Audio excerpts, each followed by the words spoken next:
Isang paalala, ang video na ito ay ayon lamang sa aking sariling pananaliksik. Hindi ko nais na pilitin ang sino man na maniwala sa videong inyong matutunghayan. Kung hindi kayo kumbinsido sa mga impormasyon at taliwas ang inyong paniniwala sa kaalamang aking ilalahad, maaari kayong gumawa ng sarili ninyong pagsisiyasat para sa inyong kakontentuhan. Ang videong ito ay gabay lamang sa mas malalim na kaalaman at pag-intindi at hindi gawa ng isang profesional. Naniniwala ako na malaya tayong magbigay ng opinyon at suhestyon bilang malayang mamamayan ng Pilipinas. Maraming salamat po. Para sa nasa libo-libong mga sundalo ng North Korea na ipinadala sa Ukraine upang kalabanin ng Russia, hindi umano sila minalas tulad ng iniisip ng ilang mga bansa, kundi ang kanilang pagpunta umano sa Ukraine ay isang napakapambihirang pagkakataon at parte na ng kanilang buhay para maging proud sila sa kanilang sarili.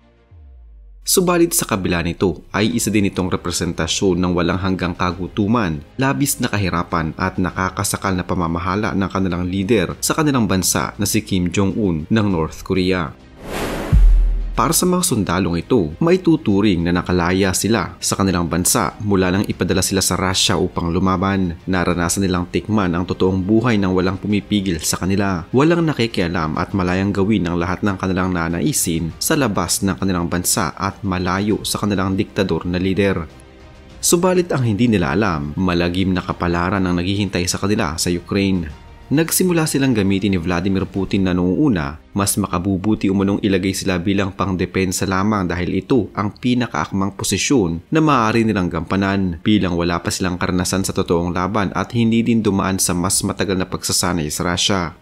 Subalit sa ngayon, ang kanilang nagiging papel, kundi mga utusan, mga panangga o di kay sakripisyo ng Russia. Ang mga bata pa, wala pang karanasan at inosenteng sundalo na ngayon lamang nakakita at naadik sa panonood ng mga malalaswang video ay dinala sa Ukraine na para mga disposable na laruan na sasabak sa isang giyera na hindi naman nila kaaway ang kanilang mga kalaban. Wala silang alam sa kabila ng sasapitin basta ang alam nila ay masunod nila ang kagustuhan ng kanilang leader kahit pa malaki ang posibilidad na sa kanilang pag-uwi ay nakasilid na sila sa mga body bags at pantay na ang mga paa.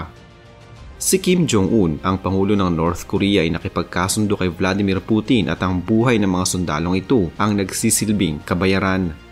Buhay na masasayang lamang dahil sa pagiging sakim ng dalawang bansang ito.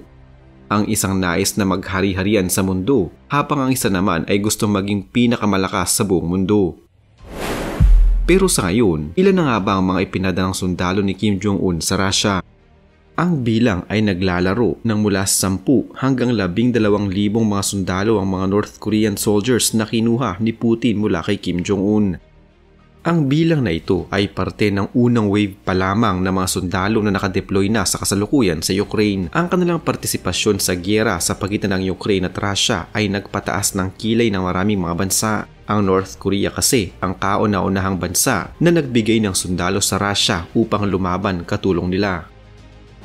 Ayon sa NATO at sa Pentagon, ang puwersang ito ng North Korea ay binubuo ng nasa 500 opisyal, 3 general at ilang mga North Korean Special Forces. Ang mga elite soldiers na ito ay mula sa 11th Corps ng North Korean People Army o ang tinatawag nilang Storm Corps. Ayon sa ulat, ang mga miyembro ng Storm Corps ay mas sinanay, hinasa at pinahusay kumpara sa ibang mga sundalo ng North Korea. Kumbaga'y mga espesyal sila.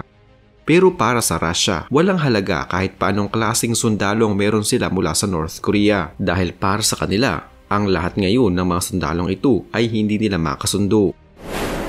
Una, dahil sa language barrier o ang hindi nila pagkakaintindihan sa pakikipag-usap. Ang komunikasyon sa pagitan ng mga sundalo ng North Korea at Russia ay maituturing ngayong basura. Isa lamang din pala ang nagiging translator sa kada 30 sundalo. Imagine niyo na lamang na kayo'y nasa kalagitnaan ng barilan. Imbes na sumunod sa kung ano ang inuutos ng iyong commander, ay pilit mong iniintindi ang mga sinasabi nito gamit ang lengguwahe na hindi mo pa naririnig sa buong buhay mo. Sigurado ako nang nasa 100% hindi mo din makukuha kung anong nais na sabihin o iutos sa iyo ng iyong commander. Ang ganitong klase ng mga problema ay malaking panganib para sa mga sundalo ng North Korea. Siguradong bago pa man nila maintindihan ang naisipagawa sa kanila ay baka hinahabol na nito ang kanyang hininga o baka hanggang sa mabaril na lamang nito ay hindi pa din niya naiintindihan ang nais na ipagawa sa kanya. Binigyan naman umano ng maiksing training ang mga sundalo ng North Korea sa pagsasalita ng Russia at sa katunayan ay tinuruan sila ng nasa 100 Russian military terms gaya ng fire at in position. Pero hindi pa din sapat ang mga ito at baka sa 100 salitang ito ay nasa 10 lamang o mas kaunti pa ang natandaan ng mga sundalong Koreano. Ang kahinaan na ito ng pwersa ng Russia at North Korea ay alam na din ng mga sundalo ng Ukraine. Ayon pa sa Ukraine, ang language barrier umano ng dalawang magkakamping mga bansang ito ay isa sa kanilang mga weakest point. Kung inaakala ng marami na sa pamamagitan ng pagsasanay sa mga North Korean soldiers ay mapapadali nito ang pag-navigate nila sa Ukraine, nagkakamali sila. Dahil sa walang sapat na karanasan ng mga sundalo ni Kim Jong-un sa totoong laban lalo na kung ang kanilang susuungin ay modernong klase na ng digmaan. Marami sa mga sundalo sa North Korea, imbes sa pagsasanay nagiging abala, mas pinagtutuon ng pansin pa nila ang pagsasaka, pagbubungkal ng lupa, pagtatanim o kaya ay pagkukonstruksyon.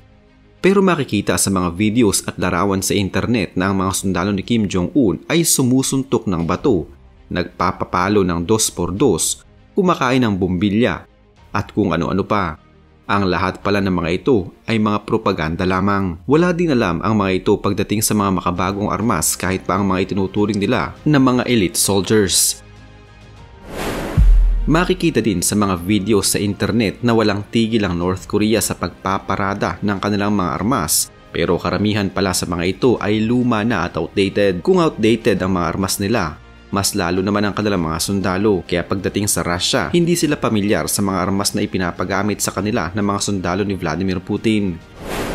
Isa pa sa hindi napaghandaan ng North Korea ay ang mismong battlefield. Karamihan kasi sa kanilang ginawang training sa kanilang bansa ay sa mga kabundukan bilang ang Korean Peninsula ay mabundok na lugar. Siyempre, wala naman silang ibang naiisip na magiging kalaban sa hinaharap kundi ang South Korea. Kaya mas sinanay nila ang kanilang mga sundalo sa mga bulubunduking battlefield dahil doon lang din naman sila makikipaglaban.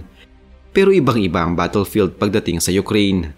Malawak, malapad at patag kasi ang battlefield na kanilang susungin, malayo sa bulubundukin na kanilang pinagsanayan. Open field ito, walang gaanong mapagkukublihan at napakalawak. May tuturing na ibang mundo para sa kanila pero sanay na sanay dito ang kanilang mga kalaban. Karamihan din sa mga sundalong ipinadala ng North Korea sa Russia ay mga bata pa. Karamihan sa mga ito ay nasa edad 20 pababa pa lamang. Unang beses nilang lumabas sa kanilang bansa, mga inosente pang itinuturing pero isasabak na sa patayan at karahasan. Idagdag mo pa ang katotohanan na hindi pa sila sumasabak sa totoong laban sa kanilang bansa. Bukod sa mga bata pa ang mga sundalong ipinadala ng North Korea sa Ukraine, isa pa sa problema ng mga ito ay ang hindi magandang kalusugan ng mga sundalo. Sa lumabas kasi na ulat, kadalasan umano sa mga sundalo sa North Korea ay nakikipaglaban sa mga chronic diseases. Mataas din ang antas ng mga taong may hepatitis B at C, tuberculosis at kung ano-ano pang mga sakit sa North Korea. Sa ngayon, hindi na lamang nakikipaglaban ng mga North Korean soldiers sa mga Ukrainian soldiers, kundi kalaban din nila ang kanilang sarili. Ang mas malala pa, hindi din maganda ang trato sa kanila ng mga inaakala nilang kakampi. Ang malaking katanungan mula pa man noong unang pumutok ang balitang nakadeploy na ang mga sundalo ni Kim Jong-un sa Ukraine, ano nga ba ang kanilang magiging papel sa digmaan? Saan nga ba sila ipoposisyon? At ang sagot, inihalo pala sila sa mga sundalo ng Russia, na sa ngayon ay isang malaking problema para sa mga Russian soldiers. May isang pagkakataon pa nga na dahil sa hindi alam ng isang Russian commander na sila na pala ang kanilang magiging bagong katulong sa laban, iniwan niya ang mga ito at hindi niya inintindi. Mas pinalala pa ito ng pinagpanggap ng mga Russians ang mga sundalo ng North Korea bilang mga mamayan ng Siberia. Dahil dito ay mas lalo pang gumulo ang dati ng magulong sitwasyon. Sa kalagayan na ito ng mga sundalo ng North Korea, walang ibang mapagpipilian ng mga sundalo ng Russia kundi gawin talagang mga cannon fodder ang mga North Korean soldiers. Tagasalag ng bala, utusan, sakripisyo, tagabitbit ng gamit at kung ano-ano pang pwede nilang ipagawa sa mga ito. Ayon pa sa mga sundalo ng Russia, mas makakasiguro manong ligtas ang mga sundalo ng North Korea kung ipoposisyon sila bilang mga depensa. Subalit basta na lamang pala sila itinatapon sa harapan na parang mga disposable na laruan, laban sa mga artillery at drones ng Ukraine. Pinagsusuot sila ng mga uniforme ng Russia at ginawa ng mga peking dokumento. Sa kabilang video naman, ang mga bata pa at inosenteng mga sundalong ito ng North Korea ay ginagawang sakripisyo ng Russia para lamang pansamantala silang umangat sa laban nila sa Ukraine. Habang mas tumatagal ay mas parami pa ng parami ang mga sundalong namamatay sa puwersa ng Russia. Pero para kay Vladimir Putin, hindi siya mauubusan ng mga isasabak niya sa giyera, lalo pat alam niya na ang North Korea ay may nasa 1.3 million active duty soldiers habang nasa kalahating milyon naman ang kanilang mga reserve. Kaya naman may tuturing sila na isa sa may pinakamalaking puwersang militar sa buong mundo at ang mga sundalong ito ay handang mamatay alang-alang sa ipinag-uutos ng mas nakakatas sa kanila. Mula pa kasi sa pagkabata ng mga sundalong ito, itinuro na sa kanila na ang mamatay para sa kanilang leader ay may tuturing na isang kabayanihan. Kaya ngayon, kahit nagawin pa silang mga sakripisyo sa Ukraine, basta alang-alang sa kanilang leader ay hindi sila magdadalawang isip na lumaban at maging sunod-sunuran.